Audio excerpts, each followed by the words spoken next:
Are there things that leaders do that could actually contribute to mental health issues? Are there things that, as a manager of people and of a team, or as a partner supervising a team, are there things that they need to be mindful of to do differently to sort of protect people's well-being and avoid sort of an unfortunate situation?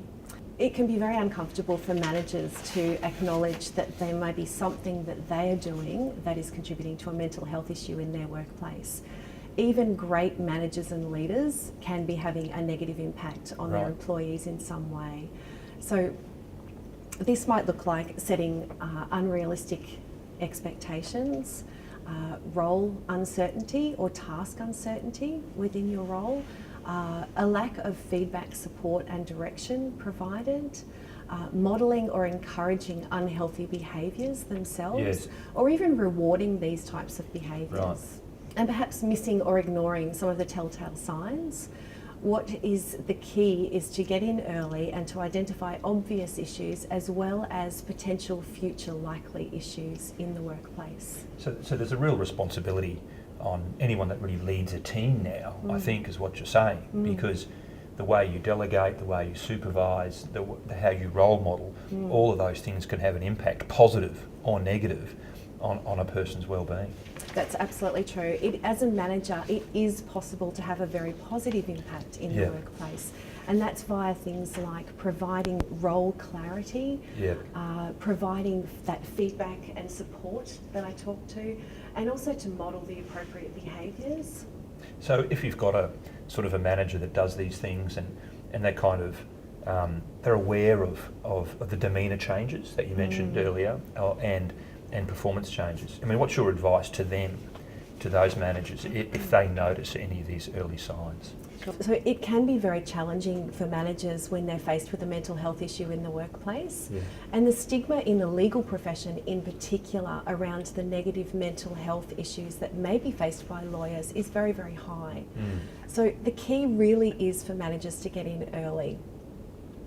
So even a simple supportive discussion has been found to reduce psychological distress. So it's very important. Because it's just that acknowledgement initially. It's so important, isn't it? Absolutely, and not assuming that a team member is okay. So actually asking the question, are you okay? What can I do to help? Is everything going well?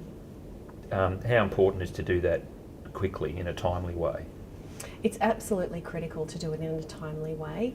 And some of the things that managers can do, ask the team member about specific workplace stresses that they might be encountering, to state any behaviours that they might be noticing. And an example of how to have that conversation may be just to open it up with, recently I've noticed that you're very distracted.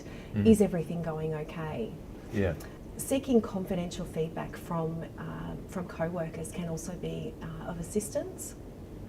Arming yourself with potential strategies is critical, and arrange a discussion. Take that step to arrange a discussion with your employee or your team member. It sounds like the most important thing is just to show concern early and just be honest and have that conversation with that sort of, with the team member. Mental illness is many and varied. It differs in all people. It can be anxiousness, it can be pure depression, it can be a combination of both. So the first thing that you need to do is not try and understand it. The first thing you've got to do is support it. So if anyone comes to me well, we're lucky because my people know that I've suffered that sort of illness, and they're very happy to come and have a talk with me.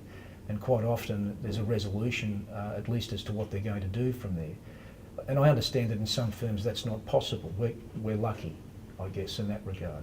But you need to do a bit of research to make sure what support framework there is around that person. You need to take an interest in what they're doing on a daily basis. You need to be very cognizant of the errors that they're making, what they're drinking, what they're eating, who they're conferring with in the office. Generally, more often than not, these people have close buddies within the office.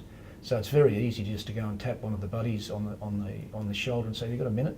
A bit worried about Jane. Am I overreading this, or do you share those concerns?" You really do need to take the time to inquire about the well-being of your employees. It's our responsibility as far as I'm concerned.